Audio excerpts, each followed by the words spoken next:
नमस्कार भोजपुरी श्रोता बंधु रउआ सभे खातिर बहुत ही खास खबर लेल बनी। आखिर जन पवन सिंह जी के नया हीरोइन बाड़ी के बाटे पूरा रिपोर्ट लेके आ गेल बनी। रउआ सभे के जान के काफी आश्चर्य हो जाई। पूरा वीडियो में बनल रही, बहुत अच्छा खबर लेके आ गेल बनी। पलक झपकते भोजपुरी के सारा खबर पहुंच जाई रउआ तक। राउर आपन चैनल भोजपुरी स्टार ट्यूब अगर देखो तानी तो सोची मत, जाके कर दी सब्सक्राइब, घंटा के आइकन के दू हाली जरूर दबा देव। सब खबर फ्री में पहुंची रउआ तक। सबसे पहले यह कहब कि वीडियो के नीचे लाइक के बटन बा, लाइक कर दी। कमेंट में कुछ अच्छा कमेंट करी, काहे कि पावर स्टार के दूसरा फिल्म के शूटिंग लंदन में चालू हो गई बा। यही बात खातिर कमेंट एगो अच्छा आवे के चाहिए।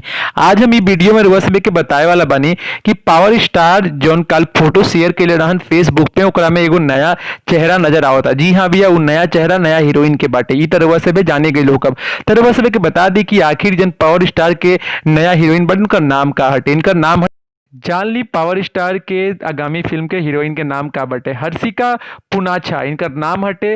और बस के बता दी हर्षिका पुनाछा कोनो आम हीरोइन नहीं की या कोनो आम लड़की नहीं की। बस के बता दी कि कन्नड़ फिल्म के सुपरस्टार है हर्षिका पुनाछा।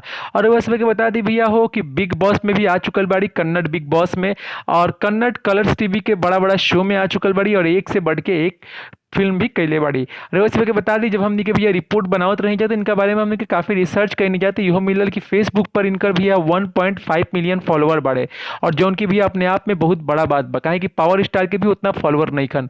और रउआ सभे के बता दी कि इंस्टाग्राम में भी 5 लाख के लगभग में फॉलोअर्स बाड़े। अब देखल जरूरी बा कि फिर से खाली भोजपुरी में नया एक्सपेरिमेंट होता, पावर स्टार के संगे एक्सपेरिमेंट होता।